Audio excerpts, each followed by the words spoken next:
Hello everyone, welcome to UPSC Akhada. So in this video, we will cover chapter number 6, Rural Development from class 11th Economic NCERT. हम लोग अभी तक 5 chapter already cover कर चुके हैं। आप चाहे तो प्रीवियस वीडियोस इस चैनल पर देख सकते हैं। चलिए स्टार्ट करते हैं आज की class.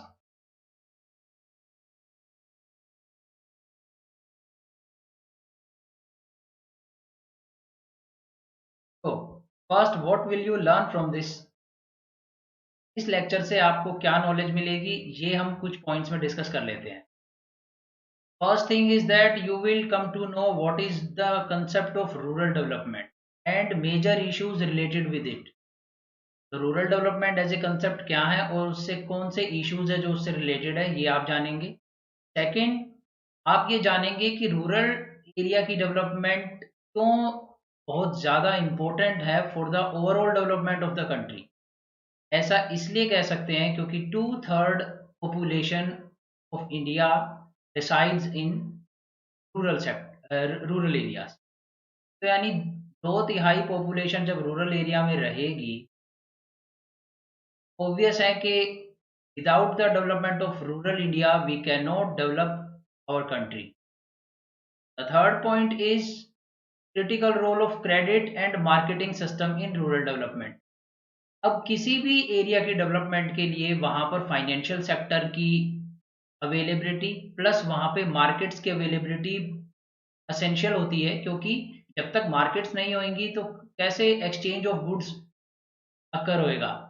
Exchange of goods transaction अकर करने के लिए आपको एक स्ट्रॉन्ग और इंटीग्रेटेड मार्केटिंग सिस्टम चाहिए, जो कि ज़्यादातर देखा गया है सिटी एरियाज में, टाउन एरियाज में डेवलप्ड होता है और वो मिसिंग रहता है रूरल एरियाज में। तो हमें रूरल एरिया को डेवलप करने के लिए बहुत इंपॉर्टेंट है कि मार्केटिंग सिस्टम को डेवलप किया जाए। साथ ही आपको पता है कि क्रेडिट की क्या इंपॉर्टेंस रहती है, वो वर्किंग कैपिटल की तरह काम करती है। वर्किंग कैपिटल के लिए हमें क्रेडिट सिस्टम की रिक्वायरमेंट होती है।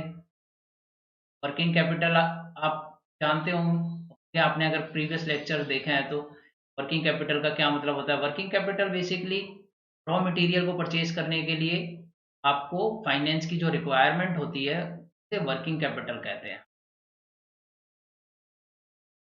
तो किसी भी एरिया में इन्वेस्टमेंट बहुत इंपॉर्टेंट रहती है डेवलपमेंट के लिए, ग्रोथ के लिए, और उसके लिए ज़रूरी है वहाँ पर स्ट्रॉन्ग और इंक्लूसिव क्रेडिट सिस्टम की अवेलेबिलिटी ज़्यादातर टाउन और सिटी एरिया में पाई गई है, लेकिन रूरल एरियाज में इतना प्रॉफिटेबल नहीं रहता है प्राइवेट सेक्टर के लिए बैंक ब्रांचेस को खोलना। तो वहाँ पर ये चीज़ देखी गई है, मिसिंग रहती है और ज़्यादातर इनफॉर्मल लैंडिंग रहती है रूरल एरियाज में। कौन करता है इस इनफॉर्मल लैंडिंग को? Money lenders. और वो जब इसको लैंडिंग करते हैं वो बहुत हाई रेट ऑफ इंटरेस्ट पर लोन प्रोवाइड करते हैं। वो बेसिकली रूरल सेक्टर के पुअर पीपल को रोकता है ज़्यादा इन्वेस्ट करने के लिए। और कई बार तो अगर उनकी फसल की उगाई अच्छी ना हो या उनका बिजनेस अच्छा काम ना करे, वो डेप्ट में भी चले जाते हैं। हाई रेट ऑफ इंटरेस्ट पर वो जनरेट नहीं कर पाते हैं। फोर्थ पॉइंट में हम डिस्कस करेंगे, क्या सिर्फ एग्रीकल्चर एक्टिविटी ही एक ऑक्यूपेशनल अपॉर्चुनिटी है रूरल एरियाज के पीपल के लिए, या कोई और भी अपॉर्चुनिटीज रूरल एरियाज की पब्लिक जो है एक्सेस कर सकती है फॉर पेशेंट्स। तो वो हम डिस्कस करेंगे क्या है वो डाइवर्सिफाइड एक्टिविटी, डाइवर्सिफिकेशन इन एक्टिविटीज क्या है। फिफ्थ पॉइंट में हम डिस्कस करेंगे सिग्निफिकेंस ऑफ ऑर्गेनिक फार्मिंग का सस्टेनेबल डेवलपमेंट। देखिए, आपको पता है कि जो हमारा ग्रीन रेवोल्यूशन था वो किस पर बेस्ड है? High use of fertiliser, pesticides, irrigation.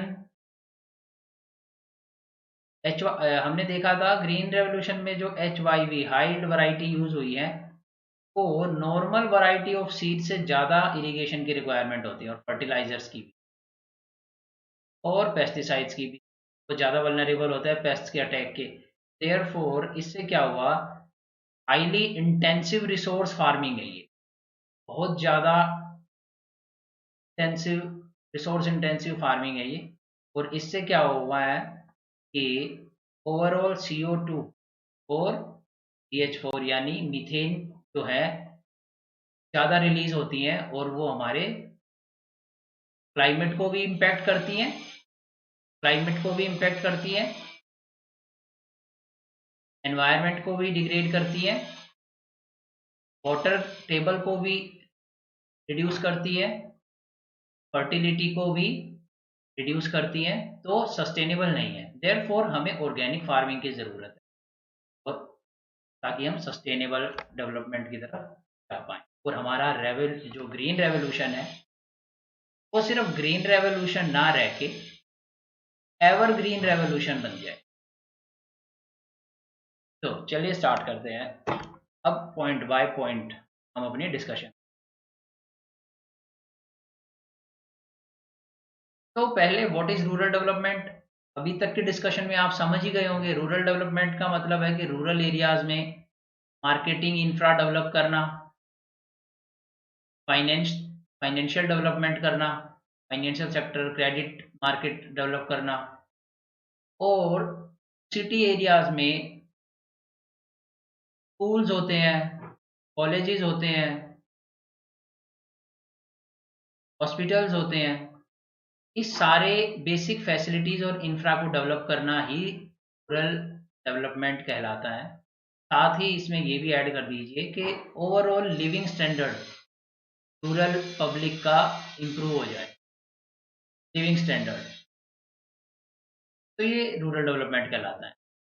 अब साथ ही हमें ये भी क्वेश्चन यहाँ पे करना चाहिए, what and why rural development, rural development की ज़रूरत ही क्या है। तो जैसा कि मैंने अभी इस स्लाइड में आपको बताया, 2/3 पॉपुलेशन रूरल एरिया में रहती है, और उसमें से विद 50% वर्कर, यानी 50% इंडिया के वर्कर रूरल एरिया में रहते हैं, और वो सारे के सारे फार्मिंग में इन्वॉल्व है। तो यानी अगर आपको रूरल डेवलपमेंट करनी है, तो एक तो आपको ये 2/3 पॉपुलेशन का ध्यान रखना है, और साथ ही आपको एग्रीकल्चर को जो है डेवलपमेंट करनी है, एग्रीकल्चर डेवलपमेंट करनी है। क्यों? क्योंकि 50% वर्कर जो है वो एग्रीकल्चर से रिलेटेड है, तो बिना उनके डेवलपमेंट के कैसे रूरल डेवलपमेंट हो पाएगा। इसीलिए रूरल डेवलपमेंट का बहुत इंपॉर्टेंट कंपोनेंट है agricultural development. Second, decentralise growth. सिर्फ मुंबई, दिल्ली, चेन्नई, हैदराबाद, ये सेंटर्स ही सिर्फ इकोनॉमिक ग्रोथ के हब नहीं बन के रह जाने चाहिए, बल्कि हमारी जो ग्रोथ है, टोटल ग्रोथ, जब इंडिया की जीडीपी बढ़ के आती है तो उसका बहुत सारा कंपोनेंट रूरल एरिया से भी आना चाहिए। तभी तो जीडीपी ग्रोथ का जो इंडिकेटर है वो रूरल एरिया की डेवलपमेंट को भी शो कर पाएगा, अदरवाइज तो यहीं से सारी डेवलपमेंट आती रहेगी। और विलेज रिपब्लिक का कंसेप्ट तो हमारे महात्मा गांधी जी ने दिया था, और इसीलिए उन्होंने बोला था कि पंचायती राज इंस्टीट्यूशन को जल्द से जल्द लागू कर देना इंडिया में। हाउएवर हमने वो 1992 तक वेट करा, और उसके बाद भी आप देखेंगे हमने बहुत सारी पावर्स डिवॉल्व नहीं करी हैं। स्टेट गवर्नमेंट के अंदर रेवोल्यूशन नॉट कंप्लीट। लेकिन हम ये सारे पॉइंट्स, कौन से पॉइंट्स हैं जो पावर डिवॉल्व नहीं करी हैं, ये यहाँ पर डिस्कस नहीं करेंगे, ये आगे हम डिस्कस करेंगे कभी और एडवांस लेक्चर में। बट फिलहाल ये जान लीजिए कि पंचायती राज इंस्टीट्यूशन में बहुत सारी कमियां हैं, उनकी बहुत सारी पावर पंचायती राज इंस्टीट्यूशंस को नहीं दी है। इसीलिए हमारे रूरल एरिया डेवलपमेंट में भी रूरल एरिया की पब्लिक की पार्टिसिपेशन बहुत कम रही है, इसीलिए रूरल डेवलपमेंट नहीं अक्कर हो पाए। टॉप डाउन अप्रोच है, पहले सेंटर कुछ ministry of rural development MORD में कुछ पॉलिसीज बनाएगा, फिर स्टेट गवर्नमेंट मिलेगी, इनसे इंटरेक्शन होएगा, फिर उसके बाद PRI तक पहुंचेगी, फाइनेंस और पॉलिसी। जबकि ज़रूरत है कि पंचायती राज इंस्टीट्यूशन अपने फाइनेंशियल रिसोर्स खुद रेज कर पाएँ, खुद टैक्स लगा पाएँ और खुद अपनी पॉलिसी फ्रेम कर पाएँ। लेकिन ये इंडिया में अभी तक नहीं पाया गया है। हावेवर केरला एक ऐसा स्टेट है जहाँ पर पंचायती राज इंस्टीट्यूशंस को काफ़ी स्ट्रॉन्ग बनाया गया। के बारे में भी हम आगे की क्लासेस में डिस्कस करेंगे। प्लस 80%, जब पॉवर्टी लाइन, तेंदुलकर कमेटी ने जब पॉवर्टी लाइन कैलकुलेट करी और हेड काउंट रेशो कैलकुलेट करी कि कितने पुअर हैं इंडिया में, तो आपको पता है 22% इंडिया में पुअर पीपल है। उस 22% का 80% रूरल एरिया में रहते हैं। तो यानी आपको पॉवर्टी रिड्यूस करनी है तो रूरल एरियाज को डेवलप। ये बातें आपको पता ही है, absence of medical facility, transport facility भी नहीं रहती है, हायर एजुकेशन के इंस्टीट्यूशन भी नहीं होते हैं, फॉर्मल क्रेडिट भी नहीं रहता है, इलेक्ट्रिसिटी नहीं रहती है। इसीलिए तो सहज बिजली हर घर योजना, सौभाग्य स्कीम जो है भारत भारत सरकार लेके आई थी, सौभाग्य योजना, साथ ही नल से जल, टैप वाटर की योजना, नल से जल, ये भी हमारी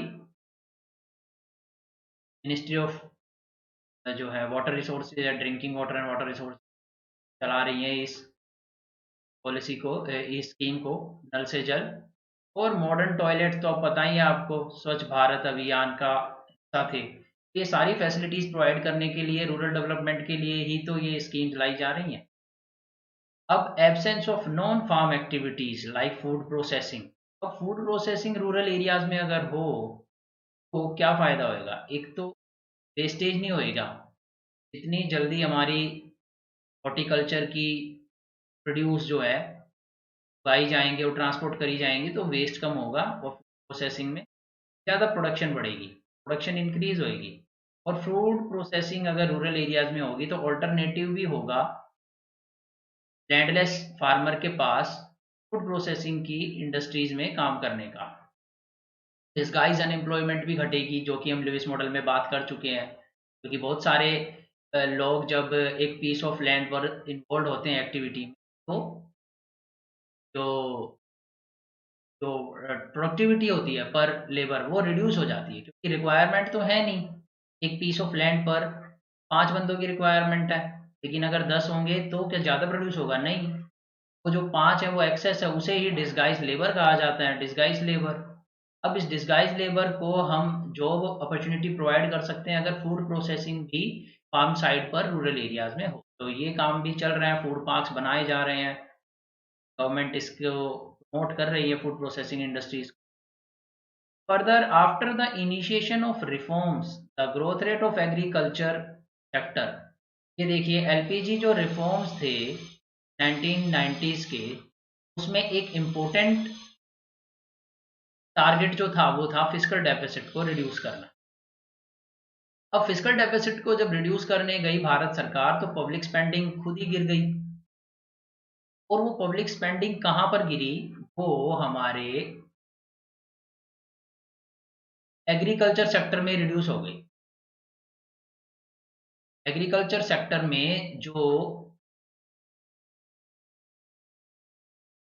रोड बिल्डिंग होती थी रूरल एरिया में, या इरिगेशन फैसिलिटी थी, या स्टोरेज फैसिलिटी थी, ये सारी एक्सपेंडिचर गवर्नमेंट ने कम कर दी। और इसकी वजह से हुआ ये कि cost of production, COP, cost of production increase हो गई और प्रॉफिट रेट जो है हमारे फार्मर्स को आज कम मिल रहा है।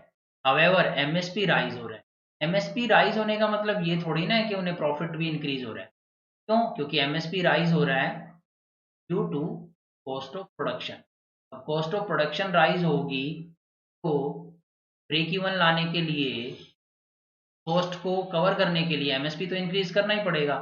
बहुत सारे लोगों को लगता है कि यार ये एमएसपी इतना बढ़ाते जा रहे हैं और एमएसपी की डिमांड करते रहते हैं फार्मर, कितना प्रॉफिट चाहिए इन्हें और। लेकिन आप में से बहुत कम लोगों को पता होगा कि वो एमएसपी जो है इसलिए बढ़ाया जा रहा है क्योंकि कॉस्ट ऑफ प्रोडक्शन बढ़ रही है, उसको कवर करने के लिए, ना कि प्रॉफिट देने के लिए। और कॉस्ट ऑफ प्रोडक्शन क्यों इंक्रीज हो गई है? क्योंकि public investment, public spending agriculture में रिड्यूस हो गई है। जो कि पब्लिक स्पेंडिंग जो रूरल इंफ्रा जो था, एग्रीकल्चर का इंफ्रा था, उसमें 1990 से पहले काफ़ी रहती थी। इसीलिए एग्रीकल्चर की ग्रोथ जो है 1990 के बाद देखा गया है लगभग 3% पर आ गई है और उसमें भी फ्लक्चुएशन रहती है, यानी स्टैंडर्ड डेविएशन हाई हो गई है ग्रोथ रेट की, फ्लक्चुएशन रहती है, स्टेबल नहीं है 3% ग्रोथ रेट भी। तो बहुत सारे हमारे इकोनॉमिस्ट हैं, यहाँ पर मैं नाम लेना चाहूँगा, जैसे जयती घोष का मानना है कि एलपीजी रिफॉर्म्स ने जॉबलेस ग्रोथ बनाई है, जो ग्रोथ थी जॉबलेस थी और एग्रीकल्चर की ग्रोथ घटाई है, इसीलिए फिर लेस तो होना ही था। एग्रीकल्चर में मैक्सिमम जॉब अपॉर्चुनिटीज़ पड़ती हैं और उससे अलाइड एक्टिविटीज़, जो उससे रिलेटेड एक्टिविटीज़ होती हैं, अगर होम्स इंक्लूसिव हो तो एलपीजी जॉबलेस ग्रोथ रहा है हमारे, और इसमें कोई डाउट नहीं है, इस पर स्टडी। तो चलिए मूव ऑन करते हैं। ये सारी बातें हायर क्लासेस के लिए हैं, जब हम एलपीजी रिफॉर्म्स पर डिबेट करेंगे, व्यूज और काउंटर व्यूज को डिस्कस करेंगे वेरियस इकोनॉमिस्ट के। तब तक के लिए let's stick to it, let's stick to our 11th class syllabus. Now we come to credit and marketing in rural area. अब क्रेडिट और फाइनेंशियल मार्केट अगर इम्प्रूव नहीं होगी रूरल एरियाज में, तो लैंडिंग नहीं होगी चीपर रेट पे, मनी लेंडर ज़्यादा हाई रेट पर लैंडिंग करेगा। इसीलिए को डेवलप करने के लिए 1969 में क्या हुआ था, नेशनलाइजेशन ऑफ बैंक। और इसका एक इम्पोर्टेंट कंपोनेंट क्या था फ्रेंड्स, वो था प्रायोरिटी सेक्टर लैंडिंग। लगभग 40% lending in nationalise bank agriculture से रिलेटेड एक्टिविटीज़ और रूरल सेक्टर से रिलेटेड डेवलपमेंटल एक्टिविटीज़ को फाइनेंस करना। अब यहाँ पर कैसे करते वो, तो इन्होंने कई सारे मेजर्स लिए। एक तो ब्रांचेस, नंबर ऑफ ब्रांचेस बढ़ाई गई रूरल एरियाज में, और प्राइवेट सेक्टर जो 1990s के बाद आया है, 90s के बाद प्राइवेट सेक्टर जो आया, तो उसके ऊपर भी कुछ ऑब्लिगेशंस गवर्नमेंट ने लगाई, उसे भी प्राइवेट सेक्टर लैंडिंग में इंक्लूड करा गया, और उन्हें भी बोला गया कि बैंक कोरस्पोंडेंट एक मॉडल है, इसकी हेल्प से आप रूरल एरियाज में लैंडिंग कर सकते हो।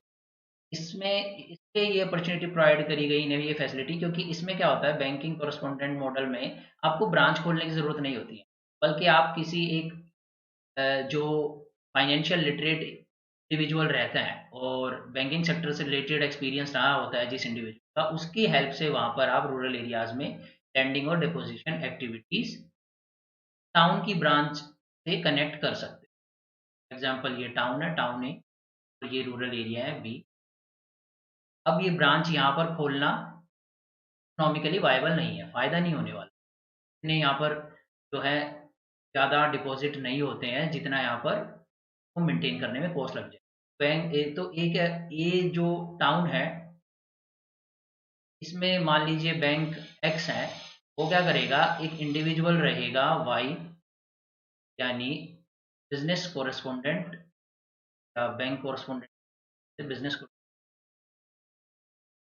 ये बंदा जो है यहाँ पर जाएगा रूरल एरियाज में, और यहाँ पर हमारे रूरल एरियाज की पब्लिक है, उनकी उनको फैसिलिटीज़ प्रोवाइड करेगा। यहाँ पर इनकी मदद से लोन दिलवाएगा इन्हें, और यहाँ इनका डिपॉजिट यहाँ पर लेके आएगा। ओके, तो ये मॉडल कई जगह पर सक्सेसफुल भी रहा है और कई जगह पर नहीं भी रहा है, तो एक मिक्स्ड परफॉर्मेंस रही है इसकी। ज़्यादा सक्सेसफुल नहीं कह सकते हैं। कई केसेस में ये हुआ है कि ये बंदे ने क्या करा, पैसे लिए और भाग गया है। तो ये भाग गया तो ये पूरा बैंक का भी लॉस हो गया और इनका भी लॉस हो गया, तो ये ज़्यादा सक्सेसफुल मॉडल नहीं रहा। तो जब ये सक्सेसफुल मॉडल नहीं रहा, तो साथ ही साथ गवर्नमेंट कुछ और भी मॉडल्स तलाश रही।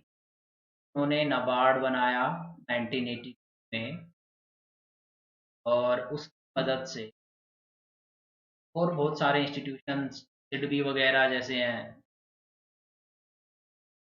और ब्रांचेस को एक्सपेंड करने के लिए क्या करा, RRB banks, regional rural banks, ये सारे बैंकिंग सिस्टम में इन्होंने गवर्नमेंट ने प्रमोट करे ताकि ब्रांचेस रूरल एरिया में रूरल फाइनेंस को बढ़ावा मिल सके। लेकिन सबसे इम्पोर्टेंट एक चीज जो नाबार्ड ने प्रमोट करी वो सेल्फ हेल्प, और इसका एक जीता जागता मॉडल है कुडुम, केरला में है, लेड है। और इसमें क्या होता है देखिए, सेल्फ हेल्प ग्रुप कैसे काम करता है, इसको माइक्रो क्रेडिट भी बोलते हैं। और इसको जो इनोवेशन की थी ना वो बांग्लादेश के इकोनॉमिस्ट हैं,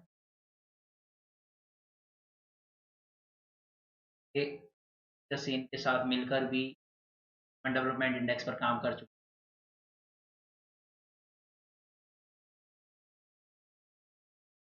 इन्होंने क्या कहा कि भाई कमर्शियल बैंक को क्या चाहिए लोन देने के लिए, कोलेटरल, वरना वो रिस्क नहीं एज्यूम कर पाएगा प्राइवेट बैंक। तो इन्होंने कोलेटरल देने के लिए रूरल पब्लिक के पास है ही नहीं, क्योंकि उनके पास इतना पैसा नहीं है। तो अब देखिए यहाँ पर मैं आपको समझाता हूँ कैसे होता है। अब ये है हमारा कमर्शियल बैंक, अब ये है self help group. Self help group में तीन चार चार बंदे इन्वॉल्व है। नंबर वन, अब सपोज कीजिए नंबर वन को चाहिए पैसे और उसके पास कोलेटरल है नहीं, कमर्शियल बैंक उसे, कमर्शियल बैंक नंबर वन को पैसे देगा क्या, पर्सन नंबर वन को नहीं देगा, क्योंकि उसके पास कोलेटरल ही नहीं है। तो इस प्रॉब्लम को ओवरकम करने के लिए क्या करा जा सकता है, सेल्फ हेल्प ग्रुप, एक दूसरे की मदद का ग्रुप। तो ये चारों लोग एक टीम बनाएंगे, एक ग्रुप फॉर्म करेंगे, और के पास बहुत ज्यादा कोलेटरल तो है नहीं, ज्यादा पैसा तो है नहीं, लेकिन कुछ थोड़ी बहुत सेविंग्स है। सपोज कीजिए 25 रुपीज है, और चारों ने 25 कंट्रीब्यूट करके 100 रुपीज कलेक्ट कर लिया। अब ये 100 रुपीज को इन्होंने बैंक में सेव करा दिया, बैंक में सेविंग डिपॉजिट डाल दिया। अब बैंक को ये पता है कि 100 रुपीज इस ग्रुप के आ चुके हैं, तो अगर मैं इन्हें 50 रुपीज का लोन दूं तो मुझे कोई नुकसान नहीं, या 150 रुपये तक का भी लोन दिया जा सकता है, क्योंकि 100 रुपीज का रिस्क हट गया है। तो ये जो है इन्हें पहली बारी में सपोज कीजिए 150 रुपीज का लोन दे दें। अब अगर सिर्फ ये 150 रुपीज का लोन नंबर वन को दे सकते थे क्या, नहीं, बहुत रिस्क इन्वॉल्व था, सिर्फ 25 रुपीज थे उसके पास। लेकिन अब 100 रुपीज इस ग्रुप के आ चुके हैं और इसे 150 रुपीज दे दिए हैं, और अब ये जो ग्रुप है बारी बारी से लोन देगा। पहली बार में क्या करेगा, ज्यादा रिक्वायरमेंट नंबर वन को है तो ये 150 रुपीज वन को दे देगा। और बैंक के पास क्या गारंटी है कि ये वन जो नंबर वन है वो पैसे नहीं खाएगा। अगर उसने पैसे खाए तो ये बाकी तीनों जो हैं उस पैसे का भुगतान करेंगे, इसीलिए ये नंबर वन पर नजर रखेंगे कि वो पैसे लेके भाग ना जाए और वो एक अच्छी एक्टिविटी में इन्वेस्टमेंट कर रहा है। इस तरीके से सेल्फ हेल्प ग्रुप काम करता है, और ये मॉडल काफी सक्सेसफुल रहा है, और ज्यादातर ये वुमेन के केस में सक्सेसफुल रहा है।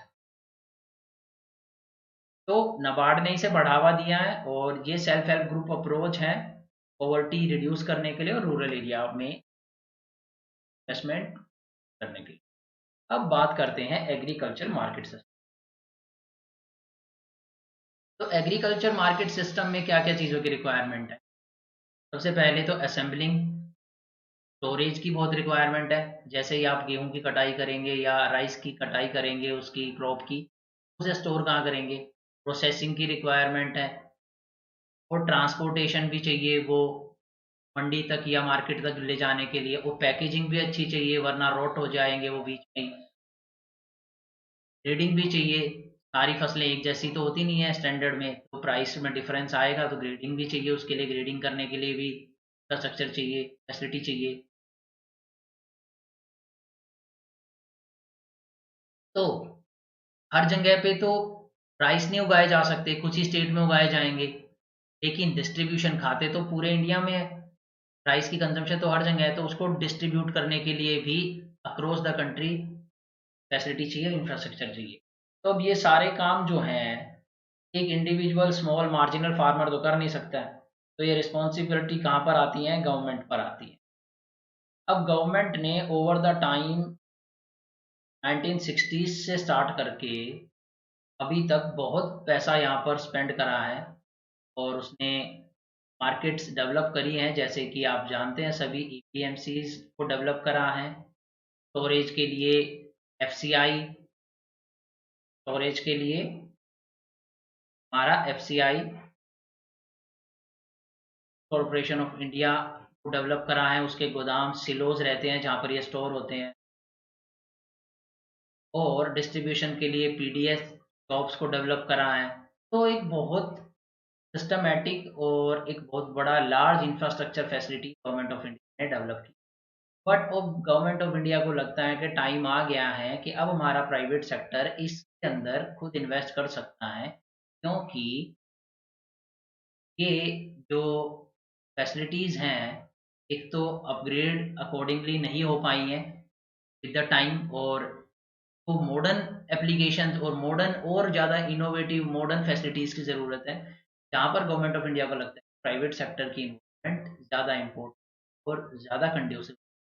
तो इसीलिए आजकल रिफॉर्म्स लाए जा रहे हैं जो मार्केट गवर्नमेंट ऑफ इंडिया लेके आई हैं, थी और इन एग्रीकल्चर रिफॉर्म्स और एग्रीकल्चर लॉज जो लेके, कॉन्ट्रैक्ट फार्मिंग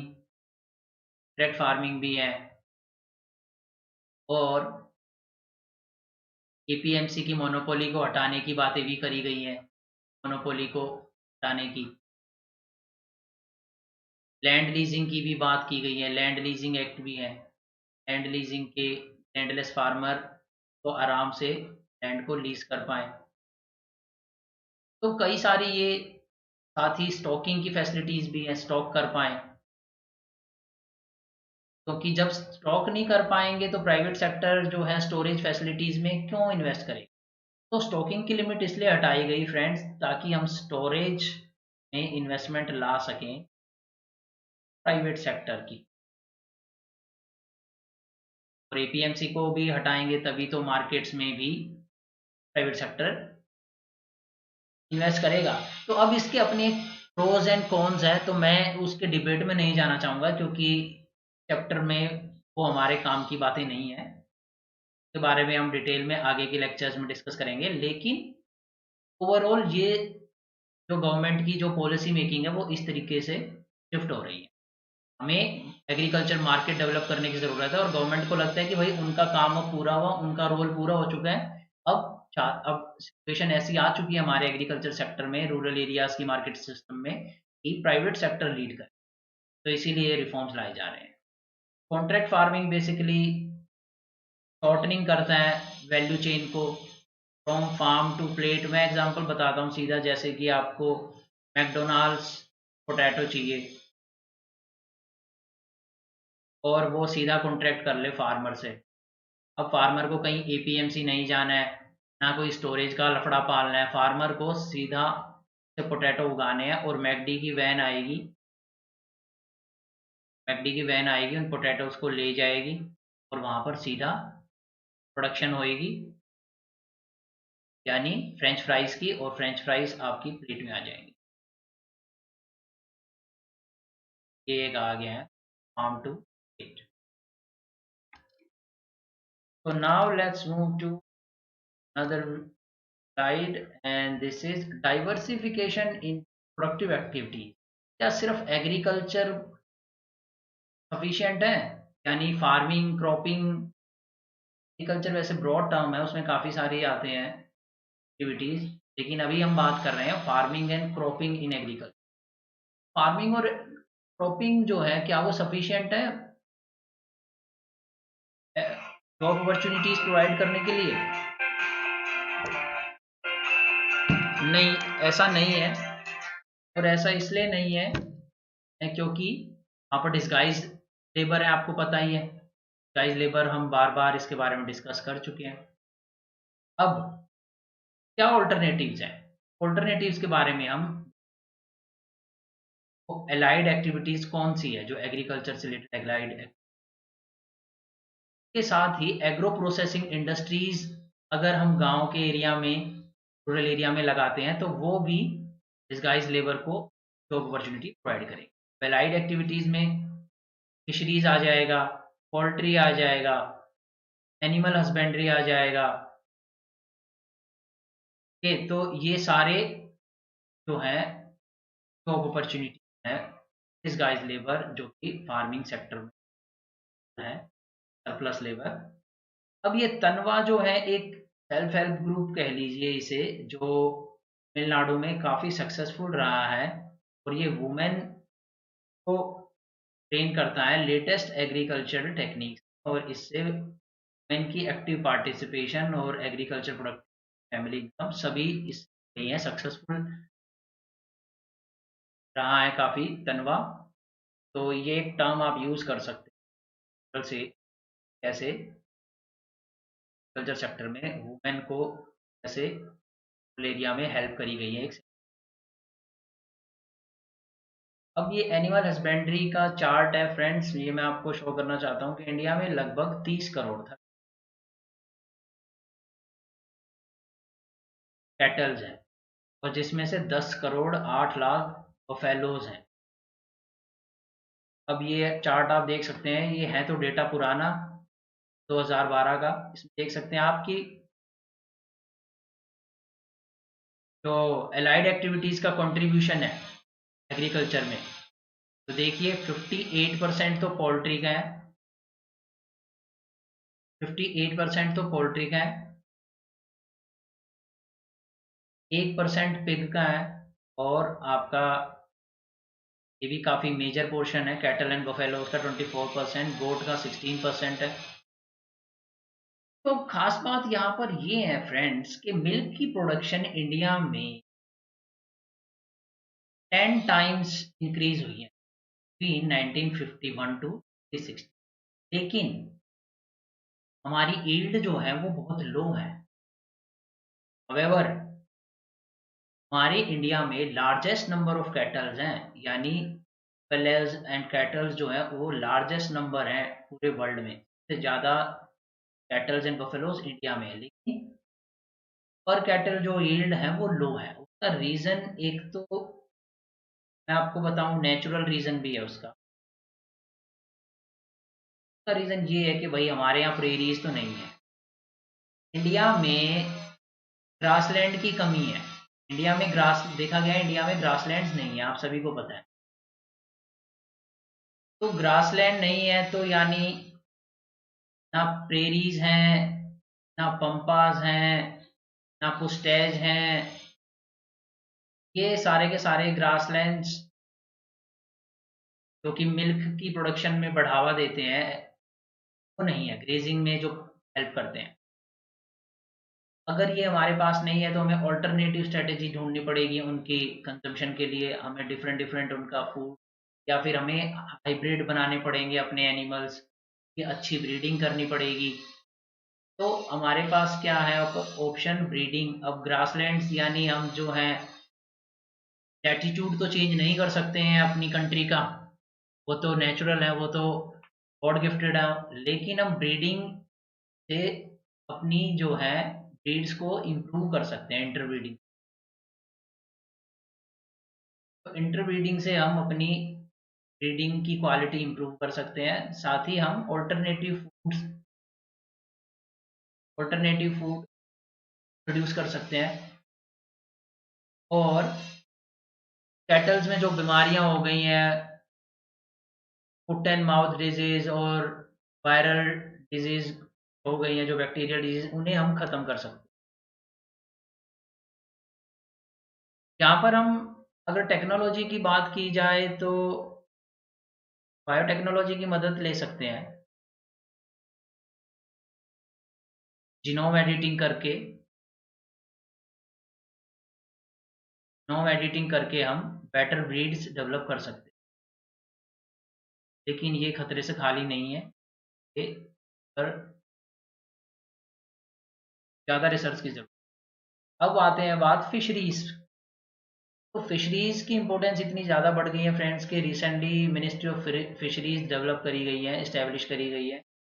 और फिशरीज के बारे में मैं अगर आपको बताना चाहूँ तो इंडिया में 0.9% जो जीडीपी का कंट्रीब्यूशन है वो फिश से आ रहा है। एक और चीज़ मैं आपको बताना चाहूँगा कि इंडिया में जो है 65% of total value of fish production कहाँ से आती है, लैंड से आती है, यानी तालाबों से, नदियों से। और बाकी की 35% कहाँ से आती है, मरीन सेक्टर यानी सी और ओशियन।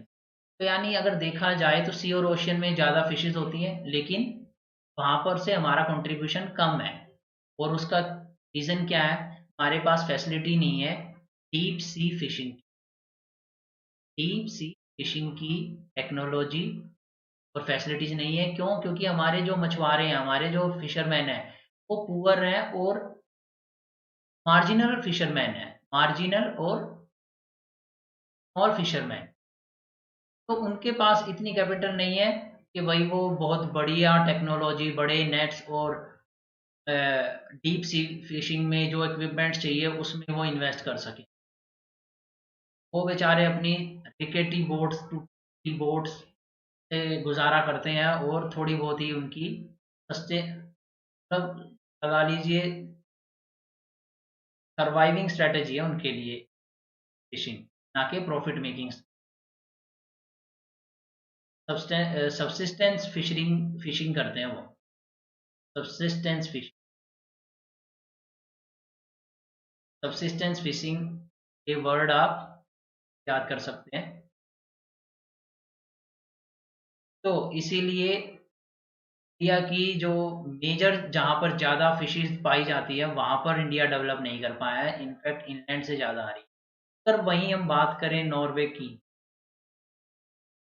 मैन की, इन कंट्रीज में डीप सी जो है फैसिलिटी बहुत अच्छी। और ऐसा इसलिए क्योंकि बहुत बड़ी कंपनीज हैं, के पास बहुत सारा कैपिटल है, जिन्होंने इन्वेस्ट करी है डीप फिश। ये सिंबल प्रॉफिट को इंडिकेट करता है फर्दर क्लासेस। तो ये प्रॉफिट मेकिंग स्ट्रेटेजी है यहाँ पे। तो इंडिया में भी प्रॉफिट मेकिंग बनाने की ज़रूरत है, लेकिन कैसे बनाएं? बनाया जा सकता है अगर हम सारे फिशरमैन को छोड़कर सेल्फ हेल्प ग्रुप बना दें या कोऑपरेटिव्स बना दें। देखिए, अमूल जो है एक कोऑपरेटिव ही तो था, मिल्क का कोऑपरेटिव, जो कि आज इतना बड़ा बन गया है कि बड़ी मिल्क की कंपनीज जो है, एमएनसी जो है, उन्हें टक्कर दे सकती। तो हम क्या कर सकते हैं, अपने फिशर, वो इंडिविजुअल फिशरमैन है जो छोटे लेवल पे हैं, वो उनके पास इतनी कैपिटल तो है नहीं, वो इन्वेस्ट नहीं कर पाएंगे लेटेस्ट टेक्नोलॉजीज में। तो क्यों ना हम उनके कोऑपरेटिव्स फॉर्म कर दें, सेल्फ हेल्प ग्रुप फॉर्म कर दें, ताकि वो एक साथ मिलकर इन्वेस्ट कर कर टेक्नोलॉजी में ज़्यादा प्रोडक्शन कर पाए। तो ये एक स्ट्रेटेजी हो सकती है अपनी फिशिंग सेक्टर को डेवलप करने। अब बात आती है हॉर्टिकल्चर की। अब हॉर्टिकल्चर में देखिए फ्रेंड्स, फ्लावर्स भी आते हैं, कैश क्रॉप्स भी आती हैं, कैश्यू नट, ड्राई फ्रूट, ये सब, सैफरन, और आपकी फ्रूट्स, वेजिटेबल्स, ये सब आते हैं। तो हॉर्टिकल्चर जो है 1/3 of value of agriculture output, ये काफी सिग्निफिकेंट है फ्रेंड्स। और 6% ऑफ जीडीपी ऑफ इंडिया को कंट्रीब्यूट करता है horticulture. And India has emerged as world leader in producing variety of fruit. Mangoes हमारे यहाँ से एक्सपोर्ट होते हैं, आपको सब पता है, वर्ल्ड लेवल पर। Bananas, coconuts, cashew nuts, Tamil Nadu, Andhra Pradesh में कैश्यू नट काफ़ी उगाए जाते हैं। स्पाइसेस सेकेंड लार्जेस्ट प्रोड्यूसर हैं वो फ्रूट्स एंड वेजिटेबल्स का। बट ये तो पॉजिटिव साइड देखिए आपने, नेगेटिव साइड क्या है, हमारे यहाँ पे कोल्ड स्टोरेज और टेक्नोलॉजी इन्वेस्टमेंट नहीं है, तो इसीलिए जितने भी हम प्रोडक्शन करते हैं उसकी 10% तो वैसे ही वेस्ट हो जाता है। अगर हम इस 10% को वेस्ट को रोक लें, तो हम अपनी फल सब्जियों की जो इन्फ्लेशन बढ़ती है, जो मिडिल क्लास को पिंच करती हैं उसको भी रोक सकते हैं, साथ ही हम एक्सपोर्टर भी बन सकते हैं। हमें क्या चाहिए? Storage fest, cold storage fest. और गवर्नमेंट ऑफ इंडिया के पास इतने सारे काम है, उनको डिजास्टर मैनेजमेंट भी करनी है, उनको इंटरनल सिक्योरिटी भी देखनी है, एक्सटर्नल सिक्योरिटी भी देखनी है। गवर्नमेंट ऑफ इंडिया का मानना ये है कि भाई हमारा टाइम खत्म हो चुका है, अब हमें यहाँ से रिलीव करा जाए। और प्राइवेट सेक्टर को ये भार उठाना होगा कि वो लेटेस्ट टेक्नोलॉजी और मॉडर्न कोल्ड स्टोरेज में इन्वेस्ट करें। इसीलिए मामला उस लिखना है। ओके, बाद में डिस्कस करेंगे इन फार्म लॉज में भी है, ऐसे ही सीधा ये कह देना कि गवर्नमेंट जो कर रही है करेक्ट है। तो अब बात करते हैं sustainable development and organic farming. अच्छा, एक बात मैं आपको बता दूं, organic farming is not natural zero budget farming.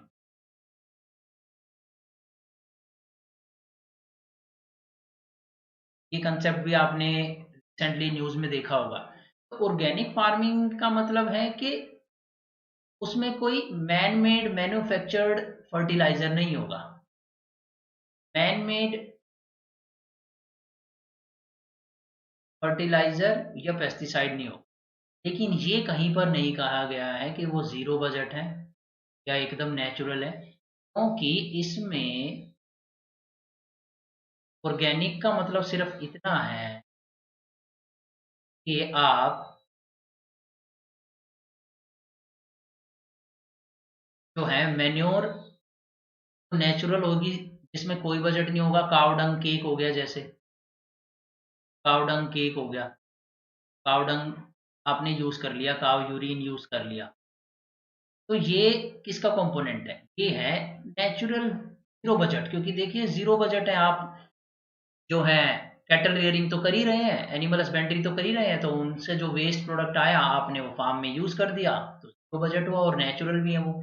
लेकिन ऑर्गेनिक में ऐसा नहीं है। ऑर्गेनिक में आप जो है परचेज कर सकते हो मैन्योर, जो कि स्पेशल फैसिलिटीज में डेवलप किया गया है,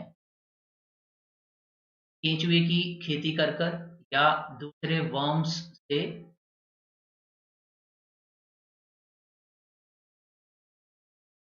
यूज कर कर। ओके, तो वर्म्स से यूज, वर्म्स मान मान लीजिए आपने कचरा है, कोई वेस्ट है, वेजिटेबल्स का कचरा है या कोई लीव्स प्लांट्स, और उसको फिर आपने वर्म्स को डिग्रेड करने के लिए फैसिलिटीज प्रोवाइड करी, तो ये है तो नेचुरली, लेकिन इसमें कॉस्ट तो इन्वॉल्व है, क्योंकि इन वर्म्स की फार्मिंग भी करनी पड़ती है। तो ये आपके लिए जीरो बजट नहीं रह जाएगा, लेकिन ये रहेगा ऑर्गेनिक। ये ऑर्गेनिक फार्मिंग है। फार्मिंग लास्ट में मैं एक स्कीम है सांसद आदर्श ग्राम योजना, जो कि 2014 में जब मोदी जी की सरकार आई थी तो उन्होंने शुरुआत की थी इसकी, और उनको ये अच्छे से पता था कि हमारा रूरल एरिया की डेवलपमेंट नहीं हुई है और 2/3 पॉपुलेशन रूरल एरिया में रहती है। तो उन्होंने अपने सांसद को बोला था, बल्कि सभी सांसद को बोला था कि भाई वो एक एक अपना जो है विलेज को डेवलप करें 2016 तक। और उस की कुछ कंडीशंस थी, वो कंडीशन हम बता देंगे कि वो एक तो आपका जो सांसद है, जो आपका मेंबर ऑफ पार्लियामेंट है, उनका अपना विलेज नहीं होगा, एमपीज ओन विलेज नहीं होना चाहिए, ना उनकी वाइफ का विलेज होना चाहिए, कोई और विलेज होना चाहिए उनकी कॉन्स्टिट्यूएंसी। और उसकी पॉपुलेशन अगर वो हिली एरिया है तो 1000 से 3000 होनी चाहिए, अदरवाइज 3 से 5000। और उसको फिर बाद में बढ़ा भी दिया गया 2016 के बाद टू, तो और विलेज उनको ऐसे ही डेवलप करने के लिए दे दिए गए, ताकि 2019 तक 2100 विलेज इंडिया में डेवलप हो जाए। और इसमें डेवलपमेंट क्या करना था भाई? वही न्यूट्रिशन, एजुकेशन, हेल्थ और टीचर्स को प्रमोट करना था, ऐसी एक्टिविटीज़ को और इंफ्रास्ट्रक्चर को बिल्ड करने में जो हेल्थ न्यूट्रिशन इम्पैक्ट डालें। तो This is all about our rural area development.